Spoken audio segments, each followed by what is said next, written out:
Spotlight sent me 5 of their Dewdrop Melted Lipstick shades, so we are gonna try them out on my two-tone lips. I'm just dubbing myself since my audio messed up, so this is how the component looks like, and when you open it, there is some twisting mechanism at the bottom so that the product would come out at the top. Be sure to twist it once or twice only since this is non-retractable, so whatever comes out at the top, you have to use it all the way. The formulation of this is very hydrating since it is a combination of lip serum or lip gloss. It also contains some specks of glitter, and this is the shade Pink Punch, so this is a hot pink or Barbie pink color. I'm swatching it on my lips so you can see how it looks like on someone with two-tone lips like me, and to be honest, this is a really good color. So this is Pink Punch, and this is actually my favorite shade out of all the shades. I'm now trying out Rose Water on my lips. So this is a much paler pink or nude pink. This is Rose Water when swatched on my hand. This is how it looks like close up on my lips. Next is the shade Wine Kiss. Wine Kiss on my lips. It looks really like reddish pink on camera, but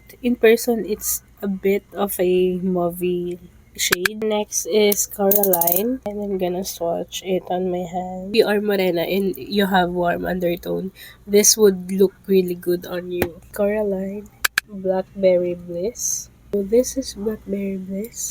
Upon application, upon touching on your lips, you can really feel the weight of the formula. So, I would say na hindi siya yung lightest formula of a lippy that you can find or you can have. But I appreciate that it is very hydrating, like lip balm and lips glossy lippy or tint in one. Because if you wipe it off ang tissue lang, it can also leave a subtle stain on your lips. I love the shades though.